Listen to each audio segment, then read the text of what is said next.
Hi, everyone. Welcome to Melissa and Lori Love Literacy.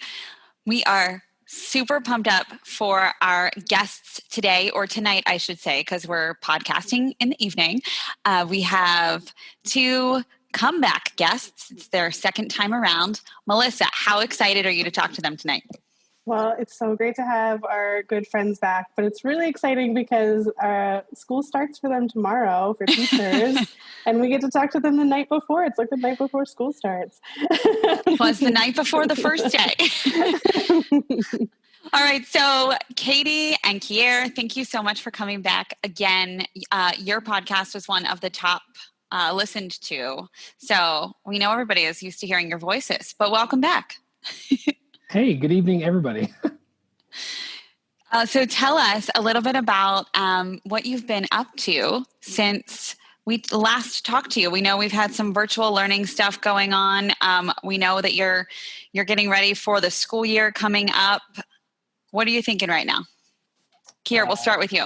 Okay, Katie's had more fun, so let's definitely end on like a fun summer. Okay.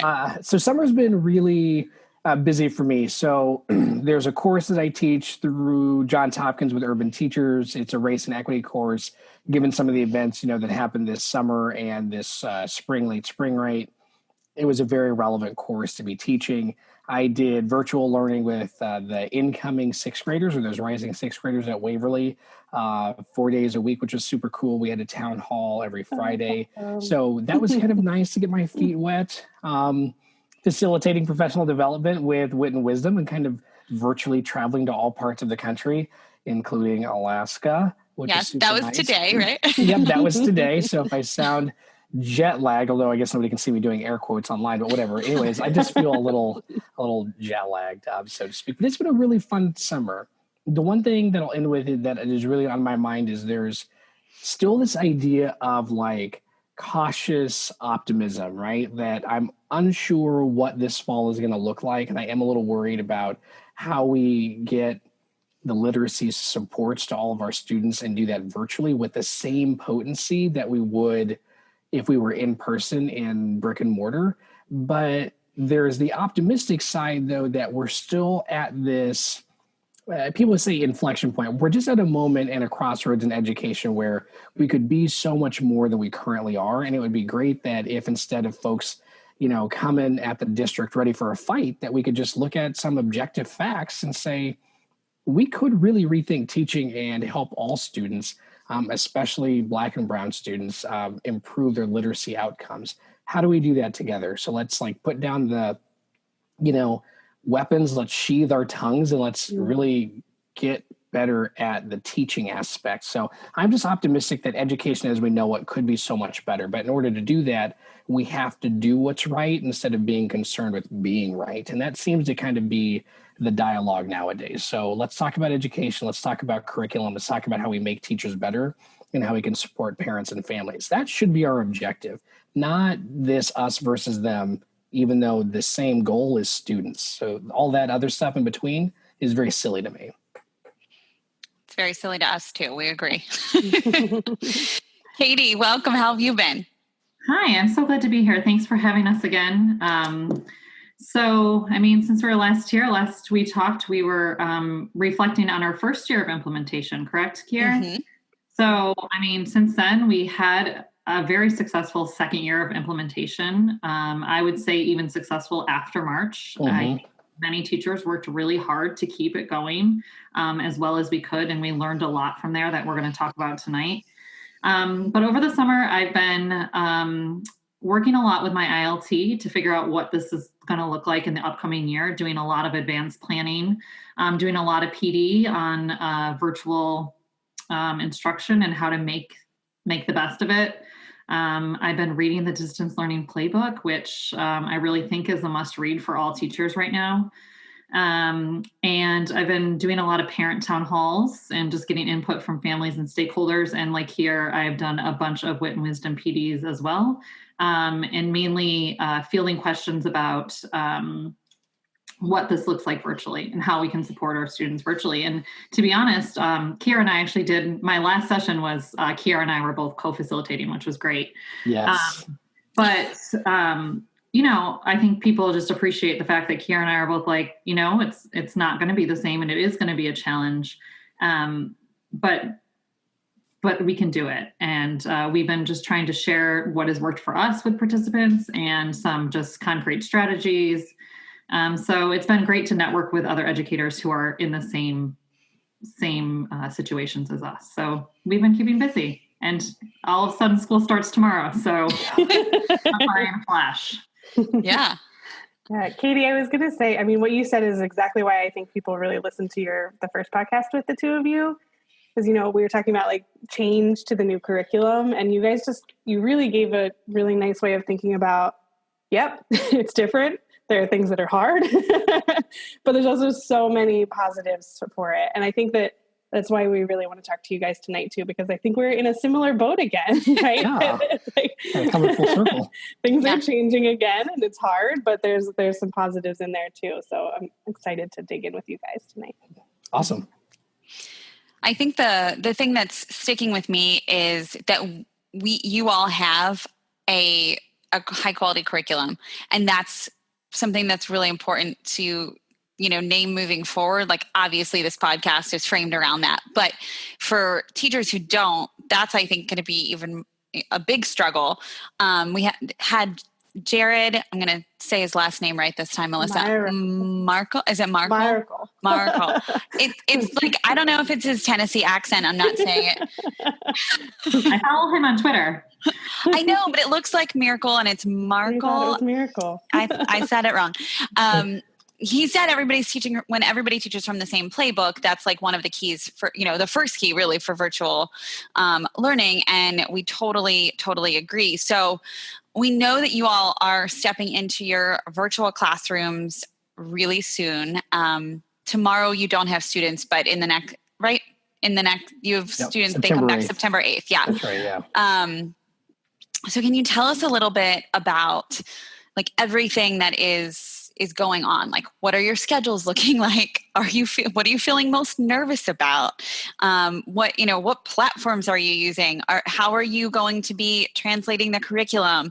I mean, really, we would love to hear just every single detail. And like, I'm honestly on the edge of my seat about it. I can't wait to hear what y'all are doing.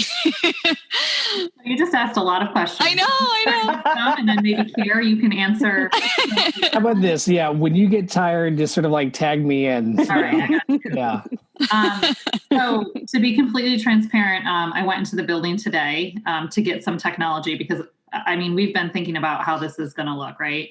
And I went into the building today, and it was very, I think I've been like getting by with all my to-do lists and thinking about all this stuff to do, and the gravity of going into the classroom and just being in the empty building when really this is a time when we're setting up and seeing all our colleagues and hugging each other and being excited for a new year really hit me today. And it was very emotional. But what I went to get in my classroom, one of the big things that I think is going to be kind of a game changer for me that I didn't use in the spring was a document camera. So I was talking to Kyair a little bit before about how I want to really hook up my document camera because I want to be able to share the text with my students. And like you said, part of having that high quality curriculum is that our students are going to have those texts in their hands as well. But I would like to be able to present them to my students when we're going through those content stages with them, presenting those vocabulary words. In terms of platforms, we are using Google Classroom for 3 to 8, or no, 2 to 8, and K to 1 is using Seesaw, I think, or pre-K and K is using Seesaw, early childhood is using Seesaw. We're using Google Classroom. We are back to using Zoom. So we've had some PD on using Zoom for teaching. Some of the effective features that Kyair and I have definitely seen through virtual PD is the use of the breakout rooms, which I'm really excited about. And then we have InSync, which we've talked about a little bit about. And what I really think what is great about the InSync is that we have the what. Like you said, we have the what, we have the standards, we have a knowledge-based curriculum. So what we're trying to do right now as teachers is figure out a little bit more of the how. How am I going to make this more engaging for my students? How are all my students going to access this? How can I collaborate with my peers to make sure that this is going well? So to me, InSync takes a lot off my plate. Right now, I'm not having to make the PowerPoints. Right now, I'm not having to look at the standards and figure out how I'm going to present them virtually. Right now, I'm just thinking about how I'm going to take InSync and present it to my students, which we are going to be doing through Google Classroom and through Zoom for our synchronous sessions. Mm-hmm. Do you want to do a quick little, have you seen InSync? Yes, I have seen the teacher facing. I haven't seen the student facing yet. Okay. Because I think like some of our listeners, I'm sure, are thinking, what's InSync? So InSync is... Timberlake? Yeah, it is Justin Timberlake. Yes. Go ahead, Kyair. We just cued you. Go ahead. Well, I mean, bye, bye, bye, bye, bye.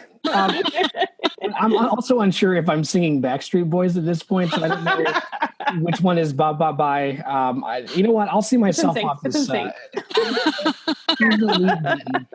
I will cue you now. You can explain what InSync is. Well, what we really needed is just like, how am I this uncool? Like, why do I not know InSync? Anyways, we've got some lyrics. We'll continue to workshop this and wordsmith it. You know what? We could even do a music video at some point if we really wanted to get crazy. Like low key, I really do actually. Like, it would be a great back to school. Remember, like a couple years, last year in Baltimore, we had the back to school bounce, right? There were the group of students did that. I think that we should do the same thing. I don't know, like the literacy lean or something. It could be a new dance. Like post up on the side of a building and read a book and call it the literacy lean. Anyways, we could all dance hashtag. we could dance in sync with the Wit and Wisdom books in our hands. Yes. Spot on. Hashtag InSync, hashtag literacy lean. Come on, folks. Now, when you explain now, keep you on task. So you are now talking what InSync is in the digital teaching world. Yes. So InSync, besides just being a boyhood dream of mine to infiltrate the band, is a really cool Wit and Wisdom online platform. So Katie had already alluded to this, but when we did distance learning, the other term that was used, right, everybody, was crisis learning. So we hopped in and March through June just taught. Now, I'll be honest, if we had not had Wit and Wisdom, and this is not necessarily a plug for Wit and Wisdom, but rather kudos to the district for choosing Wit and Wisdom. If we didn't have Wit and Wisdom, it would have been more work for teachers, at least in my opinion. But the fact that we had a knowledge building curriculum, if you had just kind of taken a deep breath and stood back and you just thought to yourself, okay, what are those module goals in module 3? What is the module theme in module 4 that I needed to do? Then you're able to align some of that. And I had conversations with parents who said, look, Mr. K, we're not going to be able to join every live lesson. I said, that's fine. Here's what I'd like you to do, though. Right now in module 3, we're learning a little bit about Jamestown. I will just send you a text and here's some things that you can do. Ask your kids some questions. What do they notice and wonder as they watch this YouTube video? I know it seems kind of simple or basic, but just go to YouTube and continue to build your knowledge. If you didn't even want to do that, what is your student or child really interested in? Oh, they really like whales? That's fantastic. Google whales, watch all the videos you can about whales, read, look at pictures, and just ask some pretty basic questions. And here are the questions that we ask in class. Parents were really happy with that. And in Wit and Wisdom, they're the parent tip sheets. And you can get those in the resource section on the digital teacher edition via the website. But for anyone out there listening, just walking through some basic steps with parents at orientation, like, hey, if your kid can't join every lesson, or if you don't expect them to, and they're going to do a lot of asynchronous, that's fine. Do be real with them that some of the learning is going to be lost and it's not going to be as potent as joining a live lesson. But if for one reason or another, because of like techquity or whatever the issue is, they have to join asynchronously, there are ways to continue to build knowledge. So that's like the first plug why I'm really excited about InSync. InSync has taken the meal that is Wit and Wisdom online and chewed the meat and spit out the bones. So you have the bare essentials to help your students with the assessments and that end of module task. And as Katie said, there's no more of like, well, what are we going to do? How do I figure this out? The PowerPoints are done, the video's done, and the video's done such that it's supposed to be a co-teaching model. There's a Great Minds teacher who's helping walk through the lesson, right? like Lori. I'm doing vocabulary videos, so it's pretty cool. And then you, the teacher, like Katie and myself, right? Like we're in the classroom with our students to do those breakout rooms on Zoom, to assign that extra work or the extension work via Google Classroom. InSync is going to help teachers. What I would caution and maybe even admonish, and I apologize, is this doesn't replace our teaching. It's not sort of like, oh, hey, kids, it's a video day. I'm just going to, put my sunglasses on, kick up my feet, and play the video, sort of like Bad Teacher with Cameron Diaz. We do still have work to do. Yeah. But I do think that it takes a lot of some of the planning and the minutia of what we would have gotten anxious about away, and it allows us to actually be more effective practitioners. I'll end by saying that I personally love using Nearpod. So like Katie, I'm going to be using Google Classroom as sort of like the main learning hub for students to come and get asynchronous work, extension work, get links that they need. Zoom will be that platform where we do the live lessons. And then I'm going to be using Nearpod because it's just a great way to capture data from students in addition to that engagement piece, right? Collaborative boards, students being able to annotate. I can give them feedback in real time, Kahoot style games and quizzes, virtual field trips. Nearpod's amazing. But you use Nearpod a lot in the spring, right? Yes, I use it in the spring and even with graduate students this summer. It's awesome. What kinds of things did you do in the spring with it? Well, so one of the things we did a lot of collaborate boards where students could like post Post-its up. So what would happen is we would watch a video because I could embed a YouTube video into the Nearpod, and we'd watch the video and students would respond. They could respond to each other in real time as they see their classmates sort of post a digital Post-it, and they can like what somebody else said, respond to it. I can see it and approve comments in real time, which was amazing. Oh, wow. Yeah. Nearpod's also like a product of Microsoft. So there's this really cool feature called the immersive reader. And it's a cool function that will not only let students translate some slides into any language that Microsoft has, so just think like Google Translate, right? But students can also have it read at different speeds by different voices. They can highlight the various parts of speech. So as you're thinking about, even though it's imperfect, how can we approximate some of those accommodations for our students with IEPs or 504s or BIPs? That immersive reader function is really helpful for students to click a button and some reading is being done. Pictures are popping out for various words and so are definitions. That's incredibly helpful. And what's great about Nearpod is you can also post it to your Google Classroom. Students can access that lesson asynchronously or away from you. You can record over slides, and they can also voice record answers if they're using Google Chrome. I think you just did a great advertisement for that. So they're going to give you some kickbacks after this. Yeah, I really honestly just want a shirt and a mug. Yeah, absolutely. Maybe like a tumbler, Yeah, hey, that'd be cool. I just want to piggyback on something. It's not our real podcast until someone says piggyback, right? Absolutely. On something Kyair just said about the co-teaching model and not only relying on those videos. So one of the things we really got from feedback in the spring, I did a Google form for students and parents. And one of the things we heard loud and clear is that they didn't want long videos from teachers that were not their teachers. And while I so appreciate knowledge on the go, I think it was what we needed in the time. It really helped us. I appreciate that Wit and Wisdom heard that feedback too. And the videos that are going to be in InSync are much shorter videos. So what I can do as a teacher is I can watch those videos the night before. I can see what's the meat of this lesson. I can show my students those videos and then I can personalize it. And I can think about, okay, from this video, now what do my students need? And that might be like what Kyair said is Nearpod. Let's make this more interactive. Let's put a discussion board here, right? But it's not, I guess the silver lining of this pandemic is that technology can't replace teachers. I think when we were in the classroom, we were like, how can we integrate technology more? I'm telling you, the first day I get back in real person teaching, my kids aren't touching a computer. But we've learned that kids still crave that relationship, right? So we need to now see what is in InSync, which is the video. It has the PowerPoints. It has, one of my favorite parts is it has the workbook pages in a fillable document so students can just type right into it. Teachers get that document right away. Let's take all that and how can I now turn it around and talk to my students about how they're doing? How can I support all levels of my students? And that's where that relationship piece comes in. And it's very important. I just want to echo what Kyair just said. We are not just posting our in-sync lessons in our Google Classroom and calling it a day. Yeah. The in-sync lesson, and what I do appreciate, and I'll say just a logistical piece, is that when you have the in-sync, what you have is a 2-column chart that says this is what's going to happen in the in-sync lesson, and this is what teachers can do to support it. That's right. So I can just go back and I can look at it. These are the things I can do in my live synchronous session. And this is what's going to happen in the in-sync asynchronous session. And I really appreciate that they did not take real teachers out of the equation here, because that's what our students need right now. I feel like in spring or in the fall, no, I'm sorry, I don't even know what day it is.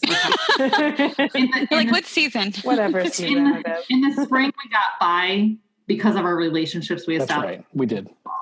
And I am a little bit worried about that, because now we're going to have to work harder on that relationship. Like we always hear, connection before that content.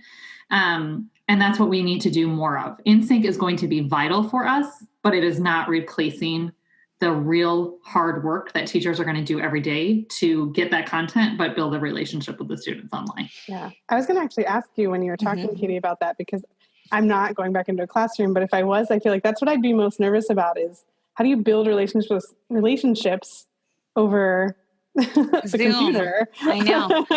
I mean, I know as adults we do it, for work and for things like that. But I think for kids, I don't know. I don't know if it's easier, harder. I don't know. What do you guys think? Like, how are you going to build relationships? Do you think how did your kids adapt in the spring, even though they already knew you? And then like, what are you anticipating doing in just a week or so? Kyair, do you want to take this or do you want me to start? Yeah, let me get my life together. Okay. I was going to say one of the biggest things that I learned in the spring was feedback from students. So like every day, like what I really want to know, and this is what we do in our classroom too, like what went well for you and what are you struggling with? What I found in the spring is that some of my highest performing students were some of the students that were having the hardest time with distance learning. So I really wanted to know what is causing the struggle? What are you having the most difficult time with? And that could be done through a Google form. That could be done through conversation. That could be done through a poll in Zoom. But one of the things I heard loud and clear, I'm sure you've seen the hashtag, what I wish my teacher knew. That's one thing I did with my students. What I wish my teacher knew. Yeah. And I did that. It always makes me cry when they say it. I did it virtually too. And I said, you can tell me anything. You wish that I knew like what your favorite sport was, but some of it turns out to be some really serious stuff that we might not know about our kids. And one of my favorite ones that I always think about is one of my students said, what I wish my teacher knew is that sometimes she talks too much and we can do the work, right? And I feel like as teachers, we talk a lot. We talk at kids, and virtually they're going to check out even quicker than they do in person. Yeah. And so we really have to think about making our lessons short and sweet. And that's what in-sync did. And that's what we're trying to do as well, so that students can get to work. And so when we talk about relationship building, what I think about is just hearing our kids, hearing what they're saying, not just hearing, but then applying it to our class the next day. What can I change as a teacher so that they know they're heard, they know that their opinion and their voice matters. And I think that's where I'm going to start, honestly, is maybe some sort of daily like check-in, check-out slip, Google Forms, so that they know that we're listening. Yeah. I think so as you're saying all that, Katie, the one thing that I'm also getting is, trust. And it's a little cliche, but I do think that it's still very true that you can't spell trust without us, right? And to that end, because we don't know our students more likely than not, a lot of us, or at least if you're a teacher like me, I don't know this incoming group of fifth graders. They, when we're at school, they're actually on a whole different floor than I am. I don't have very much interaction other than me coming up the stairs, probably seemingly looking very mean and stern as I'm sort of like shepherding my students up the stairs. And they're just like, oh, there's the mean guy that's going to be our reading teacher next year. Like, not entirely untrue. But I say that it's important to build trust because it is a very much an us process. If students or parents or guardians and families are made to feel othered, and it's us versus them, not us with us, the process is lost. And this also is the same for in person, but there's added import virtually via Zoom. So for me, this looks like getting my class roster, which I have, making phone calls to parents ahead of time and saying, I am going to be available. We are on the same team. Our goal as teammates is to get your child, my student, to the academic finish line, right? And that it's a together process. So, part of the building the relationships, teacher to student, teacher to family, is making outreach before school starts, setting those boundaries about when you can contact me, how you can contact me, right? How does your child respond to consequences? What is it that you want me to teach your child that's not in the curriculum? How do you want to be addressed and, contacted this year? What did your child struggle with before? What are their strengths? What are their interests? Then teachers can build on that going into the school year. I like asking really silly hot takes questions that get kids talking, right? Like, is it weird to eat, wings with a fork, or would you prefer to eat them with your finger, right? Is hot sauce overrated? Stuff like that. So I'll ask my kids a lot of these questions, and it really gets them talking, and then just not being very cool kind of promotes a lot of building of the classroom community in general. Well, I think you're willing to make yourself be vulnerable through humor, right? Yes. It ain't no lie, right, Lori? Bye. Bye. I've been waiting for that line this entire podcast, but yes. For the end too. We'll do it again. Yeah. I do put a quick plug into the Baltimore City Wholeness Office. Yes. They have really been working hard to provide us with supports and strategies we can use with our students. I actually have these SEL cards. I love those, yeah. That I just plan on keeping on my desk and putting them in a nearpod slide and opening up.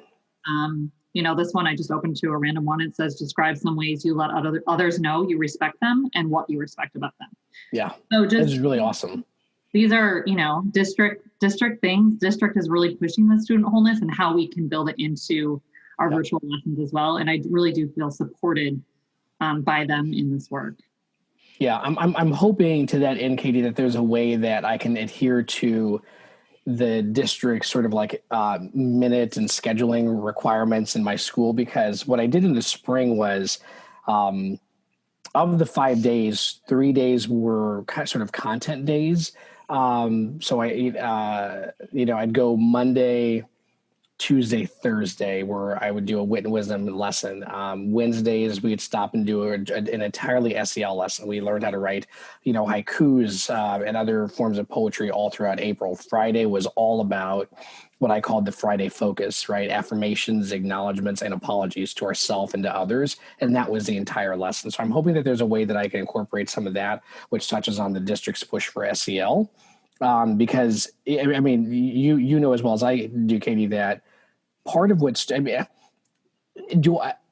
yes, intrinsically, I hope that students are joining the lesson because they want to learn. But I would also be naive to say that students weren't just joining to just be on the lesson and just be seen and heard. And some, I'm sure, were maybe loosely paying attention. And to me, it actually doesn't matter what you needed, just the fact that you were there and you recognize that you needed something, right? Yeah. That kids were joining to get some sort of need. Maybe it was to interact with friends if we did a breakout room. You might not be participating in the chat or the lesson proper, but you just needed that connection. That's what kids are missing. And that's going to be why they show up. But it's also going to be important, as Katie said, that if we don't do these things and acknowledge that they need these, that's also going to be why they'll quickly drop off and sort of opt for asynchronous learning or just away from the teacher because needs aren't being met. I really feel, though, that some of this stuff is embedded in our curriculum, right? So it is. Our schedule has 10 minutes of SEL at the beginning and 10 minutes of SEL at the end. Same here. Kyair does a fantastic job of getting his students to see themselves in the curriculum through the stories that we are reading with them every day, through what is happening to the characters. Is that happening to me? What will I do if a similar situation happens to me? How will I react? These are the type of discussions that are coming from the rigorous text that we have. Yeah. And I will say, like, some of the feedback that I get from my students is I just love hearing you read and reading with you and experiencing that joy of reading. And I think, again, having this curriculum already sets us up for not only that high quality instruction, but those SEL connections as well. That's right. I was thinking that the whole time that you both were talking. So Katie, I'm glad you said it. Since, I'm doing the seventh grade, I'm the Great Minds teacher for seventh grade, and the whole first unit module is focusing on identity. And when the whole time, every time I open a lesson, I'm just like, oh my gosh, I wish that I had this when I was in seventh grade. I would be a better person, a better human. Like, to think about society's impact on you and your identity is that transcends everything, right? And like, every kid can be hooked into that with the stories that they were reading. I mean, they're all texts that are based in the medieval times and Middle Ages, and the characters are really relatable because they're their age and several of the texts.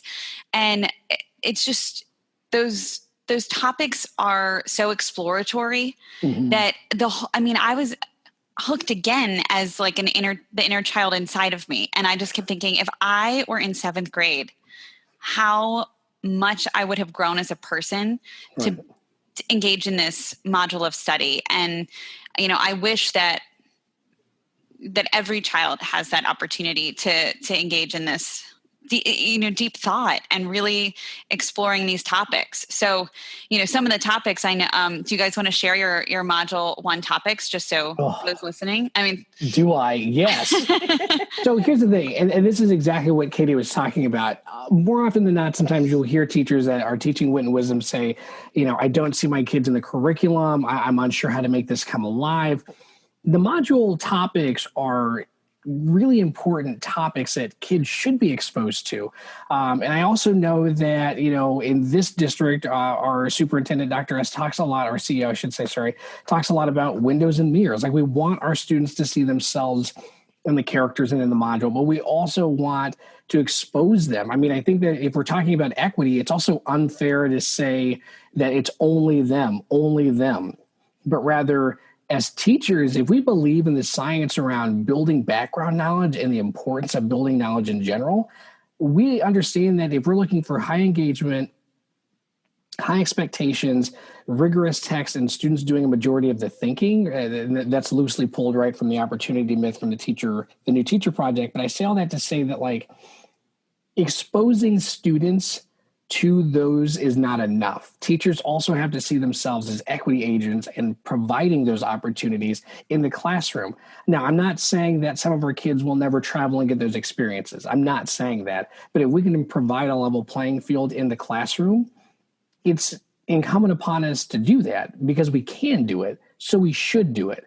Now, with respect to Module 1 for grade 6, it's all about resilience in the Great Depression. So I'm thinking it's not that much work as I'm getting to know my students the first day, first week, first month of the school year to flip that module content around. How do you see yourself as being resilient? How is Baltimore a resilient city, right? Our first focusing question task is, what makes Bud a survivor? What makes you a survivor?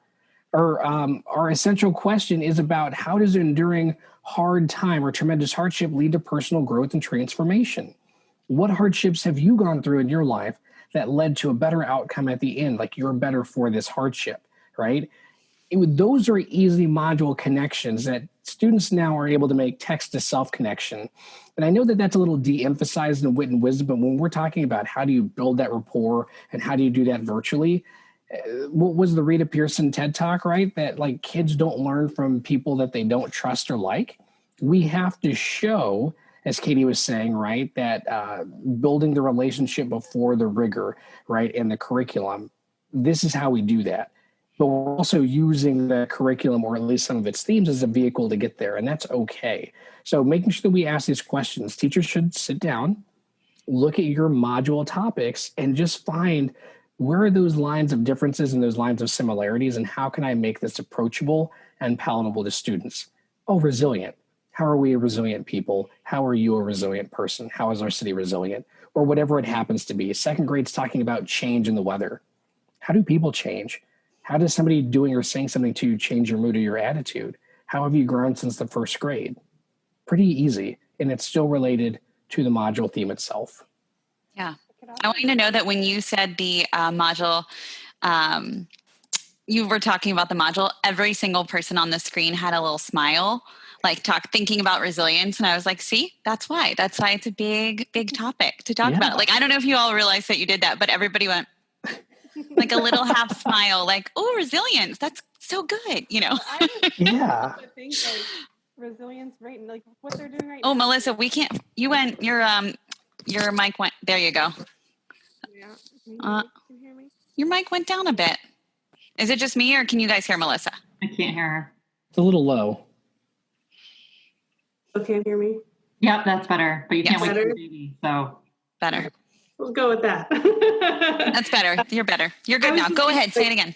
When you were talking about the Great Depression, I can't help but think like we're living through something now that like in 50 years, there'll probably be a book about how people were resilient during this time. That's right. Yeah. About our kids and how you're all making history. This is what, look, Jimmy World said it best. We're in the middle of the ride right now. We're in the middle of it. Like, this is it. 2 songs tonight. So if you're doing that podcast bingo, you're welcome. Yeah, you're good. My module, 4th grade, yeah, is my favorite module to start off.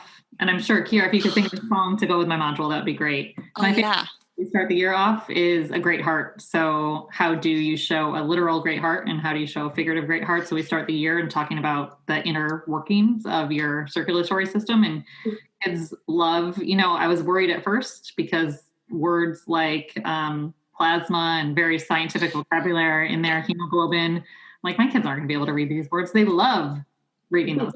Yeah. I love telling people that if you took out all of your blood vessels out of your body, they would wrap around the world 2 times. They're so into that. But then we transition to the figurative great heart. So how do you show a great figurative heart? Who do you know in your life that has a great figurative heart? How have those people impacted you? The SEL connection is, like Kyair said, I mean, it's there for me, and the kids are super into it. And that's really one of the things that I love most about the curriculum. You have to tell everyone that Katie has a picture of a heart right behind her. I know. Yes. Oh yeah. So my daughter was helping me decorate my home office today, and that actually we spend our summer in the mountains, and that's a heart that says "I love you" to the mountains and back. Oh. So maybe that's a visual for my first module. I thought you decorated for the module. I didn't, but love is everywhere, right? Great heart. Well, and there's the first text is, the figurative heart text is "Love that dog." Is "Love that dog," yeah, which is a poetry text. Yes, and it's really relatable for them. It's really relatable. That's one of the first texts that I was reading with my students and cried, and students were crying too. And at first I was like, well, this is kind of embarrassing. But then I was like, no, like I was so into the book and they were so into the book that reading brings you that emotion. And I feel like that creates lifelong readers, is making that connection with text and them seeing themselves in the story. Yeah, I couldn't agree more. So one of the things we wanted to chat about are how we saw this Twitter post, and I put it in our notes to talk about, because we want everybody to know that, like, we recognize that teachers are making history. You're all doing a job that has never been done before. I have lots of friends who are teachers, and I was talking to one today, and he happens to be a high school teacher, and I was like, you're making history. You're going to be great. Like, I can't wait to hear in a couple of weeks how it's going. It's such an exciting time, while a little bit nerve wracking. But I saw a post on Twitter that said, Katie, thank you for quoting it exactly. Mr. Rogers was one of the greatest teachers of all time, and he did it all virtually. And I kind of was like, I mean, he put a sweater on and threw a shoe across the room, and then like the production company came in and, made the connection with the audience. And I love Mr. Rogers. I cried when he died. Like, I grew up with him, and so I don't want to undermine his importance in life. But like, I kind of felt like that was kind of like, I don't know, not what we were going for. It kind of rubbed me the wrong way, but then I didn't want it to. So I just wanted to talk about it with you two and hear your thoughts on that. Yeah. So when I first read that, I was trying to figure out, like, I had similar feelings, and I was trying to figure out why is this rubbing me the wrong way? I mean, like, Daniel Tiger basically helped me raise my child, right? I love them. I love Mr. Rogers. I love Daniel Tiger. But I think what I didn't love about that, again, I'm going to say, it said he was one of the greatest teachers of all time, and he did it all virtually. To me, that makes virtual teaching seem like, put your sweater on, get some fancy shoes, grab yourself a puppet, and we're good to go. And I really think that I've had so many conversations with teachers about how they feel like they're in their first year again. They don't really know what they're doing. Teachers are researching. Teachers are setting up their home offices. Teachers are figuring out technology. Teachers are figuring out new platforms to use, thinking about how to reach out to students, like Kyair said, in all these creative ways. And so I think it rubbed me the wrong way because it made virtual teaching seem like it was so easy, and it's not. It's actually, to me, harder than being in the actual classroom. Virtual relationship building is going to take a lot of work. Virtual teaching is going to take a lot of work. Making sure students get access to this high quality instruction is going to take a lot of work.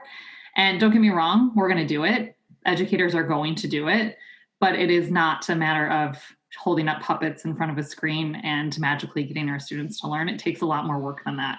So I think, to me, that's how I process that. And that's kind of why I thought, yes, it's a cute post. It's one that I feel like people are going to share over and over again. But when you really think about it, it undermines all the work that is going into distance learning right now. Yeah.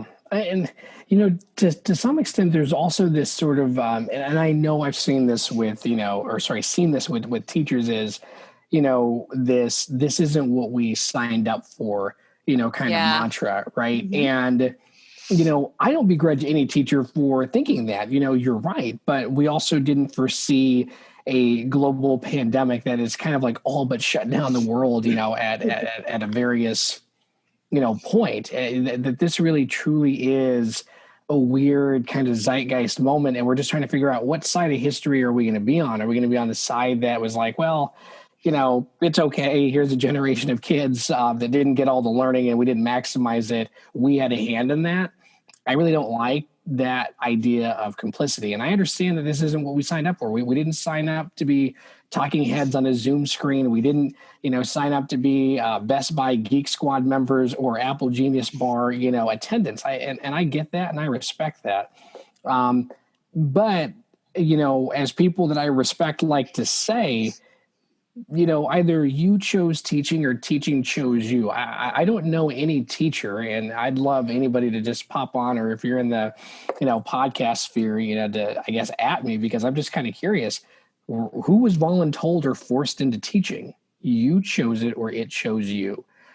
So while I hear the complaints, and the complaints are valid, we got to kind of flip that and be constructive. So this idea that, he did it all virtually, I respect it, but I also don't want that to take away from the new era that we're in, where we're dealing with students who have historically been left behind, a system that doesn't always value all lives or all voices, teachers who are given increasing amounts of work and expectations to do, sometime with very little direction around that. So, to me, it's certainly a false equivalent. I don't think that what he did is the same as what we're being tasked to do, because, without him on the air, a generation still would have been fine because they had teachers to fall back on in the classroom.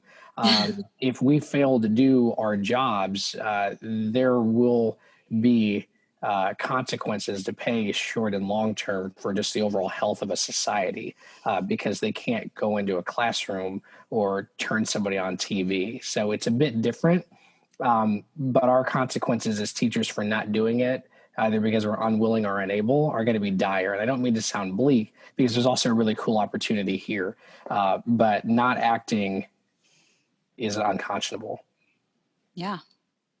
It kind of reminds me of, I heard someone said something like, we were talking about schedules, that, well, their child can watch movies for 3, 4, 5 hours at a time, and it's just fine. So they should be able to do school for that long online. And I'm like, it is, but it's not the same. Right? Teaching and learning takes a lot more than Brain, passively. Listen, I would watching. love to go watch, Avengers Endgame 3 times back to back to back in the cinema, and that's some 9 hours in a theater. And I would. I'm not saying I've done that. Maybe a friend of mine, but that's beside the point. But that's totally different than, hey, Kyair, do you want to be on a Zoom for 7 hours? No, not particularly, unless Iron Man's going to show up and fight Captain America. But again, it's definitely not the same. So we also have to think about what are those things that teachers are doing to get kids invested, like Katie was saying, to show that we care. Because I know that I had a handful of students just showing up to just be on the lesson with me, right? To just engage with other students or to see what game we were playing that day or what hot take question I was asking. The same thing, if your class is engaging enough, I'm convinced at the middle or high school level, you're that teacher where kids aren't cutting your class. There's something that you're doing that they want to be in your classroom. It's going to be very apparent right after the first week or so, we kind of see those attendance or those participation numbers, who's engaging their students. And it's not to say that one teacher is better than another. So I don't want that to get twisted, but engagement is going to be a key piece. Yeah. I think that teachers that are able to effectively engage their students, the students going to see it as educational entertainment, that this is something they want to do. So joining is not going to be that difficult. If it is a slog and that's where you're going to get the fatigue. I mean, think about any of us joining, right? If I'm joining a work sort of like Zoom happy hour, I could be on that thing doing, talking with friends and learning for 4+ hours. And I'm like, whew, nothing hurts. I'm not fatigued, no headaches whatsoever. But if you tell me I'm going to be in a 7-hour Zoom session, just getting a PowerPoint that could have been an email, all of a sudden my eyes hurt. I've got a headache. I didn't get enough water, and it's completely different. Yeah. I think we really need to think about that too. Some feedback we got from parents is that our schedule upcoming is a lot of screen time. And what I'm trying to build in my classroom is, yes, that is a lot of time for class, but that doesn't mean in my classroom, I'm not standing in front of my kids and lecturing them for 6 hours straight, right? So we get them the meat, like Kyair was talking about. We give them the 10 minutes of the content, and we let them turn off your camera. Go do your work independently. Go in a breakout room with your friends and talk about what I just went over. And that makes the time, to me, it's not like they're sitting in front of the screen all day. Turn off your screen if you want. Go read the book independently for 15 minutes and we'll come back and talk about it. Mm-hmm. Things like that we really have to think about building into our classrooms. So it doesn't feel like that. It doesn't feel like this long day in front of the screen, and they have these opportunities for meaningful breaks. Exactly. Yeah, so different strategies. How the book that you're reading, Katie, is it sharing any of those strategies? And I think this is a great time to say that you and Kyair have done an amazing job of really owning your own learning here and being okay, we're going to use, what was the thing, Kyair? Nearpod. I was like, numpod? That's not it. Nearpod. We're going to use Nearpod. I heard Katie say something else. That you've done your homework here, and Katie, you're thinking about kids going and doing work, coming back to you, like the cadence of it, right? Like the timing. Any tips that you've learned from that cool book that you mentioned earlier? I think it was called the Distance Learning Playbook. Yeah. So one of the biggest things that I appreciate about that book is that it starts with thinking about you as an educator and what kind of goals you're going to set for yourself in terms of self-care. So one of the first things that I said, it has note-taking points. So it talks about the importance of educators during this time being able to take care of themselves. So it's okay, stop and jot here. How are you going to take care of yourself? And one of the things that I just said is that every day I'm going to get up during break time and I'm going to walk and I'm going to move and I'm going to exercise so that I'm still keeping a physically healthy body, because I feel like I'm at my best when I'm more physically healthy. So I appreciate that the book allows for educators to first think about themselves. But in terms of some of the more content or technology related tips and tricks, they definitely focus on how and why and how to give feedback and the importance of feedback during this time, and not just giving your lessons without providing students the feedback.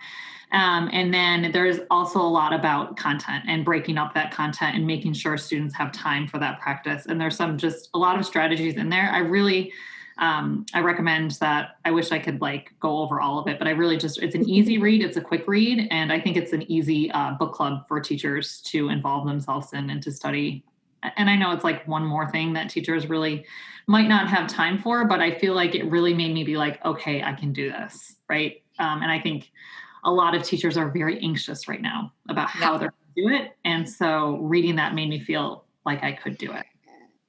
That's awesome. What small wins are you like? What either in terms of from the book that gave you an idea for it, but what small wins are you both looking for as you launch into the school year? Like it might even just be like my small win would be seeing 20 of my 22 students show up. I'd love to know like what you're thinking in terms of like this is a small win and then it's leading to a big win. Like what are your goals for this? Maybe let's just say the first few weeks we'll start small. I think my small win, but really is the biggest win, and my goal of the first few weeks is to get students to not dread virtual learning. This can be a joyous, happy place where we are going to learn. And that's going to get me the biggest bang for my buck as we continue through the year. I just really want my students to know, just like in my own classroom, that this is a safe place, this is a happy place, and I don't want this to be a place that you dread logging in every single day. Yeah. Yeah. I think a small win for me, just getting back to some of the little things in teaching. So like the little things that I miss would be standing outside of my classroom, greeting students in the morning as they're coming up, probably hassling one or two of them to get me some breakfast. Am I allowed to say that for people in the district? Whoever. Sometimes extra breakfast will land on my desk, but I just miss some. There's always extra, Kyair. There's always extra. Yeah, it's like, okay, because this mouth needs to be like fed, and I like breakfast. I really like eating breakfast, but I say all that to say that I just miss the small things. Like, yes, I miss sort of delivering a lesson to students, but it's really just the rapport. Hanging out online, checking in on students to make sure that they're well. I always sort of ask, how are you doing mentally and emotionally today? And is there anything that we can do to support you? Like getting back on the road to we're almost there really helps my mind kind of take a lot of what is going on, especially on the periphery as an adult. That can be really nerve-wracking. Kids have a way of kind of like looking past all of that in their innocence and just getting back to, I'm just really happy to be in a space with my teacher and with my friends, and I really want to learn. So as Katie was saying, it's kind of up to us to uphold that end of the bargain, that they're showing up and wanting to be in the space to learn. The least that I can do is show up and be available to teach. Yeah. I was thinking about that earlier when you guys were talking about the SEL, the fun SEL cards and everything. All that little stuff you have to be a lot more intentional about, right? That's all those just little conversations you have with kids, talking to them at recess or at lunch, all those things. And I liked what you guys talked about with like, you have to take some time to do those things. Well, constant we don't have all that really time. Important. Like Katie was saying, constant check-ins. Also making sure that students and families have resources in case something's going on. I shared with my students that if something's really going on and if you need to talk to someone who has far more experience and is actually trained, where I'm not, text HOME to 741-741.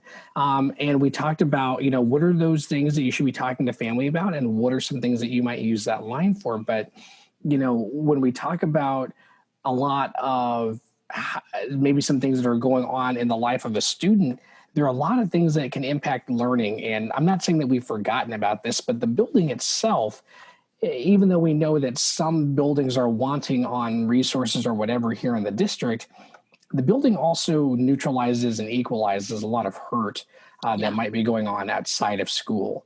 So the fact that students are at home so often, they might be going through something, or a family member might have gone through something, lost to COVID.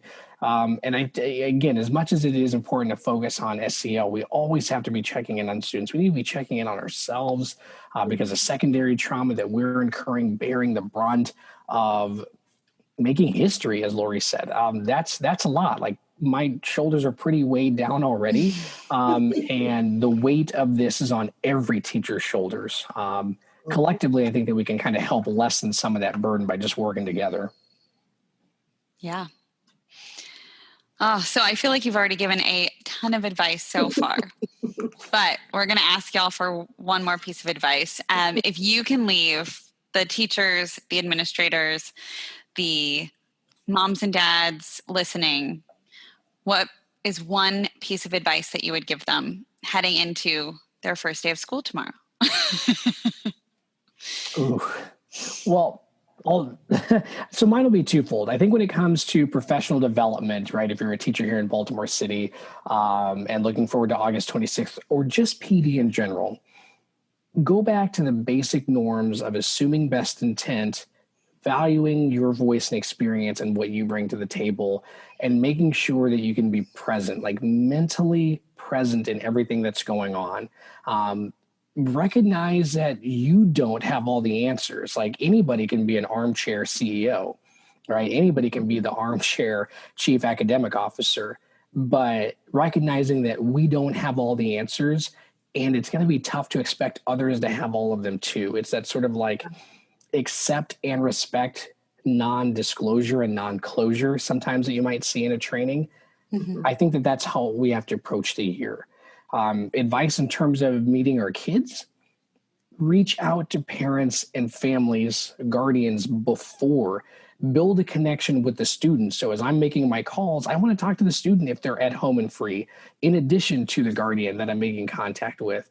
And if we could pop on even a 5 or 10 minute Zoom so we can build that trust. Remember, you can't spell trust without us. So when it comes to students, it's building the rapport and the trust early, making sure that it's an SEL focus and you save content for a while. I think the district understands that it might be a week, 2 week, 3 week runway before we can really hammer content. And we have to be okay with that. And like I said, when we're dealing with other adults, not everyone has the answers, nor do you. So let's focus on whatever locus is that we can control. That's the easiest way to make sure that we can have that positive mindset and positive framing. Yeah. Super great point, especially get that connection in early. Like even if you're listening and your school year's already started, I love the idea of just a quick Zoom chat, maybe like a snack Zoom chat or something to get the families involved. Mm-hmm. Yeah. Katie, what's your piece of advice? Mic drop it at the end here, girl. That's a lot of pressure. Usually I let Kyair do the mic drop. Well, he's going to sing for us. He's going to sing at the end. Okay, good. So I went and got the distance learning playbook because they're on the side of the book. There's like small little quotes that really resonated with me that they highlight. And I breathed a sigh of relief when I read where it says, although you may be new to distance learning, you aren't new to education. So this is my advice to teachers. You are a great teacher. You know your students. You know how to teach. You know how to love students. You know how to teach them. You know what your students need. You're just new to digital education, but you're not new to education. So my advice to students, my students will tell you all the time, what does Miss Gotti always say? Miss Gotti always says, you've got this, right? So I will say that to the parents, I will say that to teachers, and I'll say it to my students all the time. It's going to be hard. It is, but we're in it together and we've got this. We've got it together. So I think just reiterating that for teachers, we're teachers at heart. We know what we're doing. For the most part inside the classroom, and we just have to figure out, and I know it's hard, but we will make it work. That's what we do. And it isn't magic. It's hard work, but we do make it work. So yeah, that's my advice. And the other one was for teachers and thinking about setting up your digital classroom. It says being proactive, not reactive is key. So we have to do a lot of work in the beginning. So proactive in setting up exactly what my Google Classroom is going to look like, being proactive in sharing that with parents, making an asynchronous video with Loom. Is it Loom? Loom, or you can use Camtasia. Shameless plug for that as well. Right. So for one of those, like guide your parents and students exactly through that Google Classroom and how to turn in an assignment and how to get the PowerPoint from the day if they missed it and how to access that video. Because front loading that is going to alleviate a lot of parent anxiety and student anxiety that would come after if that's not shared in the very beginning. So I guess my mic drop is just, you've got this. We've got it together. Kyair, that's not as good as yours. You got to do better than that. No, that's so good. I think that's perfect. All I was going to just chime in with, it ain't no lie. So podcast. Bye. Time. Here's what I like. I like how there's 4 of us on the podcast, but only 2 of us ever sing that line together. So I think you need to do it again, Kyair, and I think that needs to be I don't want to be a fool for you, because it ain't no lie, baby. Bye, bye, bye. Wow. Now, here's the thing. We're going to need to run that through post and kind of fix some things. Yeah. When Melissa's editing, Melissa, fix the little the bars, bring it down a little bit. Just kidding. Kyair, that was fabulous. We just need an audio warning if there are any people with sensitive hearing listening, because I don't want anything bad to happen to the podcast and viewers. So No, we are so grateful that you two took the time to come back and talk with us again. Your first episode was a hit, and we just are so excited. You guys have got this. Tomorrow is day 1 of history being made, right? That's right, and I'm really excited.